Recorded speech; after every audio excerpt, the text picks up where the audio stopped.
안녕하세요. 나도 피터 린치 나피터입니다. 오늘은 즐거운 토요일입니다. 그런데 기온이 영하 10도라니 겨울은 겨울이네요. 요즘에 급하게 이사갈 집을 구하느라 퇴근 후에 집을 보러 다녔는데 다행히 원하는 날짜에 이사갈 수 있는 집을 구하긴 했습니다. 그런데 2년 만에 집값이 많이 올랐구나 하고 또 느낍니다. 집값이 오르는 게 걱정되지 않을 만큼 경제적 자유를 누리기 위해서 오늘도 시작해 보겠습니다. 오늘은 217페이지부터 시작합니다. 정말 멋진 완벽한 종목들. 사업의 기본을 이해하면 그 회사의 내용을 파악하기가 한결 쉬워진다.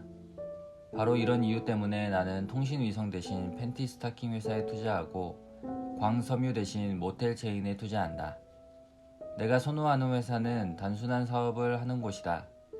이런 회사는 바보라도 경영할 수 있겠다 라고 누군가 비웃는 곳이 있다면 그것이 바로 그 회사의 장점이 된다. 조만간 정말로 어떤 바보가 이 회사를 경영할 것이고 투자자는 이 회사의 단순한 사업을 훤히 들여다볼 것이기 때문이다. 바보라도 운영할 수 있는 사업은 내가 꿈꾸는 완벽한 기업의 속성 중 하나이다.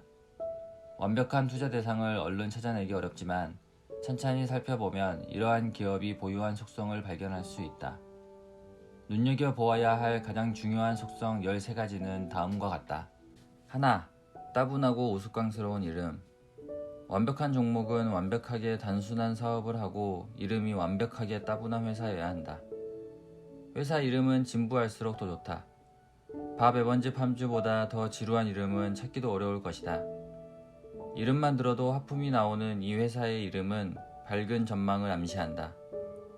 기회를 남보다 일찌감치 발견한 투자자는 종목 이름이 지루하고 이상하다는 이유만으로도 주식을 몇 달러 싸게 살 수 있다. 둘, 따분한 사업. 이름이 따분한데 사업마저 따분한 회사를 만나면 나는 더없이 신난다. 크라운 코크 앤드 실은 캔과 병뚜껑을 만드는 회사다. 이보다 더 따분한 일이 어디 있겠는가? 타임의 리 아이아코카의 인터뷰는 실려도 크라운 코크 앤드 실의 CEO 인터뷰가 실릴 이유는 없다. 그런데 바로 이것이 유리한 점이다. 중요한 것은 크라운 코크 앤드 실의 주가는 결코 지루한 적이 없었다는 사실이다. 지루한 사업을 하는 회사는 이름이 따분한 회사만큼이나 훌륭하다. 지루한 사업과 따분한 이름을 모두 갖춘 회사라면 두말할 나위가 없다. 이러한 회사에는 월스트리트의 똑똑한 바보들이 절대로 접근하지 않는다. 만일 어떤 회사가 수익이 높고 대차대조표도 안정적인데 하는 사업이 따분해 보인다면 어떨까? 이런 회사의 주식은 헐값에 살 수 있는 시간이 넉넉하다. 여유 있게 사두었다가 나중에 이 회사가 유행을 타고 과대평가되는 시점에 유행을 쫓아 몰려든 투자자들에게 매도하면 된다. 3. 혐오스러운 사업. 지루한 사업을 하는 회사보다 나은 경우는 지루하면서도 혐오스러운 사업을 하는 회사다. 사람들이 무시하고 구역질하며 외면하는 사업일수록 이상적이다. 예를 들어 세이프티 클린을 보자. 세이프티 클린은 기름투성이가 된 자동차 부품을 세척하는 기계를 주유소에 판매하는 업체다. 세이프티 클린은 기름 묻은 자동차 부품에만 매달리지 않았다. 이후 음식점에서 버린 기름이 하수도로 흘러가는 것을 막는 장치를 비롯해 기타 기름 폐기물 처리 분야로 사업 범위를 확장했다. 세이프티 클린 같은 회사에 대해서 보고서를 쓰려는 분석가가 어디 있을 것이며 포트폴리오에 편입하려는 펀드 매니저가 어디 있겠는가? 있더라도 극히 소수일 것이다. 바로 이 점 때문에 나는 이 회사에 마음이 끌린다. 넷, 분사한 회사. 대규모 모 기업들은 굳이 회사를 독립시켜 이 회사의 경영 문제가 불거질 가능성을 만들지 않는다. 분사한 회사의 경영 문제는 결국 모 회사의 평판에 흠집을 내기 때문이다. 따라서 분사하는 회사들은 대개 재무제표가 건전하고 독립된 회사로 성공할 요건을 갖추고 있다. 일단 독립을 승인받아 마음껏 능력을 발휘할 수 있게 된 신규 경영진은 비용 절감과 창의적인 경영 전략을 추구하며 장단기 수익을 높인다. 분사는 인수와 합병에 열풍이 부는 요즘 아마추어 투자자들이 수익을 거둘 수 있는 비옥한 토양이다. 적대적 인수합병의 표적이 되는 회사들은 흔히 핵심 부서를 매각하거나 분사하는 방법으로 기업 사냥꾼들의 작업에 대비한다. 이때 핵심 부서는 자체적으로 상장 종목이 된다. 기업이 인수되는 경우에도 현금 확보를 위해서 흔히 기업 일부가 매각되는데 매각된 부분 또한 별도로 투자 가능한 회사가 된다. 분사에 대해서 듣거나 신규 회사의 주식을 일부 받은 투자자는 즉시 해당 회사를 조사하여 추가 매수 여부를 판단해야 한다. 분사가 완료된 후 1, 2개월 뒤에는 신임 관리자와 임원들이 자회사의 주식을 대량으로 매수했는지 확인하라. 만일 그렇다면 임직원들이 회사의 전망을 밝게 보고 있다는 증거다. 5. 기관 투자자가 보유하지 않고 분석가가 조사하지 않는 회사. 기관 투자자들이 거의 보유하지 않는 주식은 성공할 가능성이 있다. 게다가 분석가들이 회사를 방문한 적이 없거나 잘 알지 못한다면 이 주식이 성공할 가능성은 2배로 높아진다. 내가 관심이 가는 회사로부터 지난 3년 동안 분석가들이 방문한 적이 없다는 말을 들으면 솟구치는 열정을 억누르기가 힘들다. 6. 유독 폐기물이나 마피아와 연관이 있다고 소문난 회사. 유독 폐기물 처리 업종처럼 투자의 완벽한 업종도 생각해내기 힘들다. 동물의 창자나 폐유보다 더 혐오스러운 것이 있다면 오물과 유독 폐기물일 것이다. 웨이스트 매니지먼트는 얼핏 상상하기 힘든 두 요소 덕분에 세이프티 클린보다 전망이 밝았다. 이 두 요소는 유독 폐기물과 마피아였다. 마피아가 폐기물 업종에 손을 댄다는 소문 때문에 마피아가 호텔과 카지노 경영에 개입한다고 걱정했던 투자자들이 접근하지 않았다. 한때 같은 소문으로 공포의 대상이었던 카지노 주식이 이제는 누구나 매수하는 종목이 되었다는 사실을 기억하라. 7. 음울한 사업을 하는 회사. 장내 서비스 회사인 SCI가 바로 이런 유형에 속한다. 월스트리트가 유독 폐기물 외에 눈길을 주지 않는 대상이 또 있다면 그것은 바로 죽음과 관련된 사업이다. SCI는 장의업체니 더 말할 것이 없다. 내가 마지막으로 확인했을 때 이 회사는 장의사 461명, 묘지 121곳, 꽃가게 76곳, 장례용품 제조 및 공급업체 21곳, 관 유통 대리점 3곳을 확보하고 있었다. 사실상 수직적인 통합인 셈이다. 이 회사는 특히 하워드 휴즈의 장례를 맡으면서 전성기를 맞이했다. SCI는 장례 보험 판매로 즉시 현금 수입을 얻을 수 있었고 이렇게 모인 자금은 복리로 증식된다. 이 회사의 최대 장점은 대부분 투자 전문가들이 장기간 기피했다는 점이다.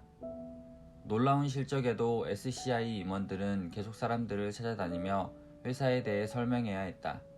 이는 이 회사의 사정을 잘 아는 아마추어 투자자들이 견고한 수익과 성장 가능성을 지닌 이 회사 주식을 인기 업종에 잘 나가는 주식보다 훨씬 싼 가격에 살 수 있었다는 뜻이다. 그런 면에서 이 회사는 완벽한 기회였다. 이 회사를 조금만 들여다보면 모든 일이 막힘없이 돌아가고 있음을 쉽게 확인할 수 있었다. 또한 수익이 계속 증가하고 사업도 빠르게 성장하고 있었으므로 부채도 거의 없었다. 그런데도 월스트리트는 거들떠보지 않았다.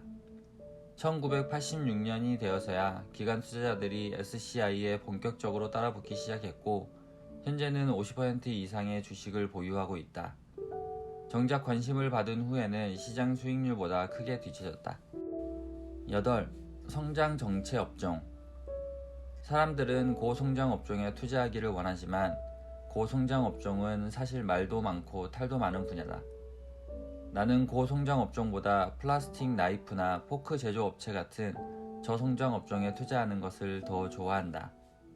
성장이 정체된 업종이야말로 대박 종목이 탄생하는 곳이다. 흥미진진해 보이는 고성장 업종에 투자한 사람들에게 정작 스릴이 넘치는 일은 주가 하락을 지켜보는 일밖에 없다. 인기 업종에서 제품이 하나 나올 때마다 MIT 졸업생 수천 명이 달라붙어 대만에서 더 싸게 만드는 방법을 찾아냈기 때문이다. 이렇게 숨가쁜 경쟁은 병뚜껑 제조업체나 쿠폰 결제 서비스 제공업체, 드럼통 재생업체 또는 모텔 체인 업체에서는 찾아볼 수 없는 일이다. 특히 지루하고 혐오스러운 일을 하는 성장 정체 업종은 경쟁에서 자유롭다. 관심을 갖는 사람이 없기 때문에 SCI가 잠재적인 경쟁자를 방어할 필요도 없다. 따라서 SCI의 경우처럼 계속 사세로 확장하며 시장 점유율을 올리는 것이 가능하다. SCI는 이미 미국 전체 장의사의 5%를 보유하고 있다. 앞으로 10%나 15%를 보유한다 해도 이를 막을 경쟁자는 거의 없을 것이다. 와튼스쿨 졸업생들이 SCI의 사업에 도전할 리도 없고 주유소 폐유 처리 사업을 벌일 것이라며 증권사 친구에게 자랑할 일도 없기 때문이다. 9. 틈새를 확보한 회사. 나라면 20세기 폭스를 보유하느니 인근 채석장의 주식을 보유하겠다.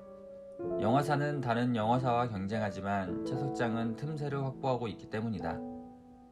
채석장이 가치 있는 이유는 아무도 경쟁을 걸어오지 않기 때문이다. 게다가 먼 거리에 존재하는 경쟁자는 굳이 바위 덩어리를 다른 영업지역으로 끌고 오지도 않는다. 운송 비용을 빼면 이익이 남지 않기 때문이다. 따라서 시카고의 바위가 아무리 품질이 좋아도 시카고 채석장 주인은 브루클린이나 디트로이트의 영업권을 침범하는 법이 없다. 어떤 분야에서든 독점 판매권을 얻으면 가격을 올릴 수 있다. 채석장의 경우라면 인근의 경쟁자가 경쟁을 고려하기 직전 수준까지 가격을 올릴 수 있다. 경쟁자가 가격을 책정하는 방식도 마찬가지다. 나는 항상 틈새를 찾는다. 완벽한 회사는 반드시 틈새를 보유한다. 10. 지속적으로 구입하는 제품의 회사. 나라면 장난감을 만드는 회사보다는 약품이나 청량음료, 면도날 또는 담배를 만드는 회사에 투자하겠다. 주변에 꾸준한 소비를 겨냥한 사업이 널려 있는데 굳이 변덕이 심한 사업에 매달릴 이유가 어디 있겠는가. 11. 기술을 사용하는 회사. 끝없는 가격 경쟁 속에서 생존을 위해 몸부림치는 컴퓨터 회사보다는 오토매틱 데이터 프로세싱처럼 가격 전쟁에서 오히려 혜택을 보는 회사에 투자하라. 12. 내부자가 주식을 매수하는 회사. 회사 내부자가 직접 자기 돈으로 주식을 매수한다는 정보를 확인한다면 이보다 확실한 성공 가능성은 없다. 내부자들이 주식을 매수하는데도 단기간에 파산한 회사는 역사적으로 3개도 안 된다고 나는 장담한다. 장기적으로 보면 또 다른 중요한 혜택을 발견할 수 있다. 경영진이 단순한 월급쟁이라면 최우선 과제는 급여 인상이다. 그러나 경영진이 자사주를 보유하고 있다면 주주에 대한 보상이 최우선 과제가 된다. 특히 100만 달러 연봉을 받는 CEO가 자사주 몇천 주를 매수한다면 좋은 신호다. 그보다 하급 직원들이 자사주 보유량을 늘린다면 이러한 현상은 더욱 중요한 의미가 있다. 연봉 45,000달러인 직원이 10,000달러를 들여 자사주를 매수한다면 그만큼 직원이 회사를 깊이 신뢰하고 있는 것으로 믿어도 좋다. 그래서 나는 CEO가 5,000주를 사는 것보다 부사장 7명이 각각 1,000주씩 사는 것을 더 높이 평가한다. 13. 자사주를 매입하는 회사. 자사주 매입은 투자자들에게 보상하는 가장 단순하면서도 가장 좋은 방법이다. 회사의 미래가 확실하다면 회사 역시 주주처럼 자사에 투자하게 된다. 회사가 자사주를 매입하면 매입된 주식이 유통시장에서 사라지기 때문에 발행 주식수가 줄어든다. 그 결과 자사주 매입은 주당 순이익의 마술과도 같은 효과를 발휘한다. 회사가 자사주의 절반을 매입하면 회사의 전체 수익에 변함이 없어도 주당 순이익은 2배로 뛰게 된다. 원가 절감이나 제품 판매 촉진만으로 이만큼의 실적을 올릴 수 있는 회사는 거의 없다. 텔레다인의 헨리 싱크톰 회장은 시가보다 훨씬 높은 가격의 주식을 정기적으로 공개 매수했다. 텔레다인 주식이 5달러에 거래되면 자신은 7달러를 지불하고 10달러에 거래되면 14달러를 지불하는 식이다. 이러한 방식으로 주주들에게 환상적인 웃돈을 받고 빠져나갈 기회를 줄곧 제공한 셈이다. 또한 자사에 대한 믿음을 실질적으로 보여주는 효과도 있었다. 이러한 전략은 화려한 수식어로 연례보고서를 장식하는 것보다 훨씬 더 설득력이 있었다. 자사주 매입과 반대되는 전략은 주식을 추가로 발행하는 것인데 이로 인한 효과를 희석이라고 부른다. 나비스타 인터내셔널의 전신인 인터내셔널 하비스터는 농기구 사업 붕괴로 인한 재정 위기를 타개하기 위해 추가로 수백만 주를 발행했다. 나비스타는 수익성을 회복했지만 결과적으로 주식이 심하게 희석됨에 따라 주주들은 아직 실질적으로 혜택을 받지 못하는 상황이다. 오늘은 피터 린치가 생각하는 완벽한 종목의 중요한 속성 13가지에 대해 읽어보았습니다. 다음은 249페이지 피터 린치가 기피하는 주식들에 대해 알아보도록 하겠습니다. 마지막으로 요약 내용 보면서 마무리하겠습니다. 이상 나도 피터 린치 나피터였습니다. 감사합니다.